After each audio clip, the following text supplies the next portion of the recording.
Hi and welcome to our National 5 Close Reading course. Today we are going to look at In Your Own Words questions. This is our flipped classroom, and before we begin there are some things that you should know. Firstly, these lessons are an essential part of the course. They work like any other piece of homework and the same homework policy applies. They are designed to allow you to work at your own pace, at home, and to encourage you to become a more independent learner. Whenever you see this blue pencil icon, you should copy the slide into your notes jotter. Also, throughout every lesson in our flipped classroom, you will need your jotter, a pencil, and a can-do attitude when watching. It's inevitable that when learning a new skill or acquiring new knowledge, you are going to find certain parts of this difficult, and that's okay.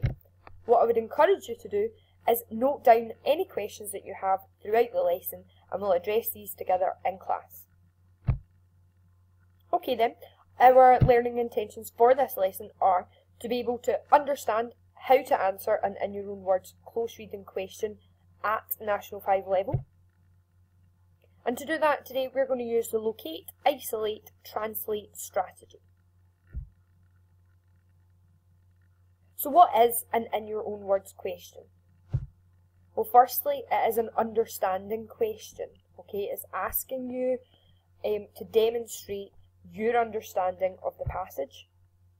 So it tests your ability to read a writer's words and understand what their key points are. Also, it is a question that demands a really good vocabulary, so make sure that you are reading outside of school as well as the reading that we're doing in class. Moving on to how we answer these questions. First of all, you need to read the question very carefully. Make sure that you understand what the question is asking of you. And then you're going to have to read the text very closely to work out what the writer is saying. There are 3 very simple steps that will help you do this in any close reading passage. So here is our strategy. Please notice that we do have our blue pencil icon at the top of this slide, and that means that you're going to have to copy this into your notes jotter.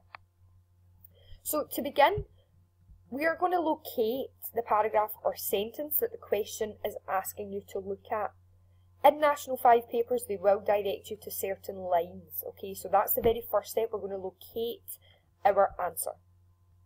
The second part of our strategy is now isolating the writer's key ideas, and we're going to do that simply by underlining or highlighting the text.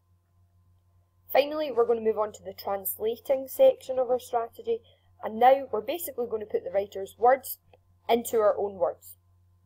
Typically, this is the most difficult part of the question, and if you're struggling to change the writer's words, try this. For example, the passage says that it was hot, so you could write that it was not cold.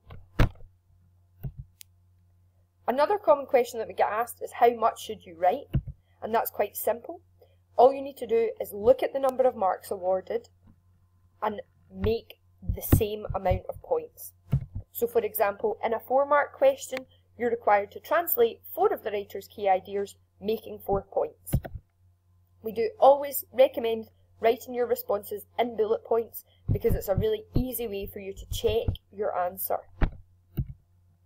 We're going to now do a worked example together.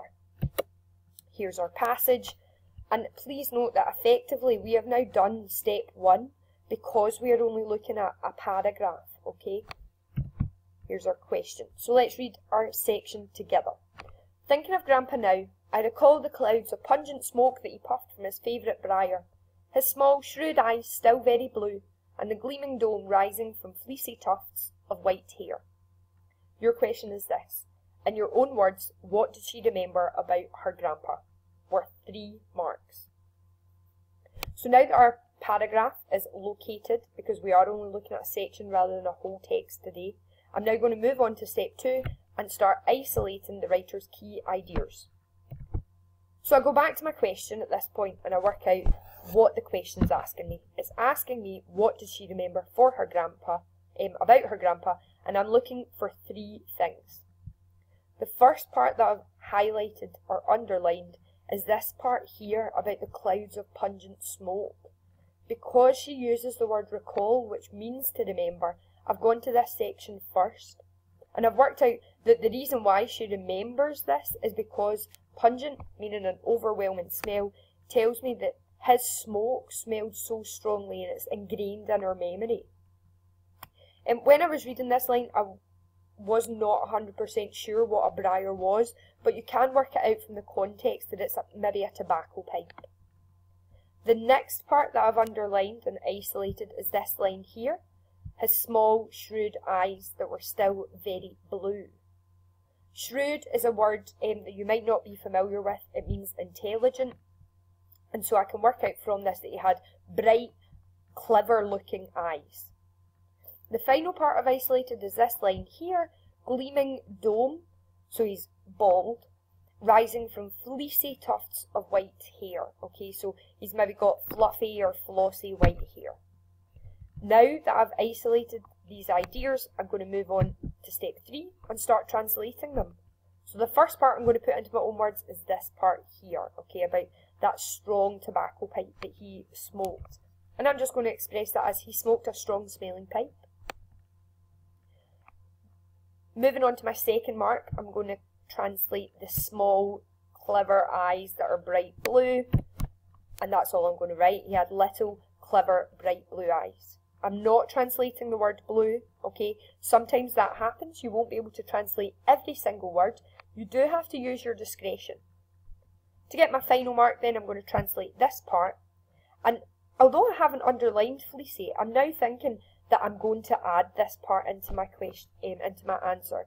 So I'm expressing gleaming dome as bald head, and I'm going to write that he had fluffy white hair. 3 bullet points for 3 marks. I've simply used the isolate and translate strategy. What I'd like you to do now is have a go at putting that strategy into action with this paragraph here. Notice again I've got the blue pencil icon at the top of the slide, meaning that you're going to have to write this answer in your jotter. So let's read it together. The march was in protest at a government law making the Afrikaans language compulsory in schools. From January 1976, half of all subjects were to be taught in it, including ones in which difficulties of translation were often an issue. And our question is explain in your own words what the marchers were objecting to. It's worth 2 marks and I'm going to try and make 2 points. Okay, so just to make sure that we understand what this question is asking, you're now going to try and isolate 2 of the writer's ideas that show us why people were marching in protest at the Afrikaans language being made compulsory. Okay, you're going to have to look at this sentence here and pick out 2 ideas. Try this now in your jotter. Okay then, now that we've had a go at answering an in your own words question, we're going to debrief and reflect on the lesson. Notice that you've got the blue pencil icon at the top of the slide, and that means you do have to note your answers to these questions down in your jotter. So firstly, throughout this lesson, it's your first time in a flipped classroom. What problems did you have? Secondly, what were you good at this lesson? There will have been things that you were able to do, and I'd like you to make a note of these. Next, what have you learned about an in your own words question from this lesson? And finally, do you have any further questions? If so, write them down and we'll go over these tomorrow in class. Excellent, so well done for completing your first flipped lesson. See you tomorrow in class.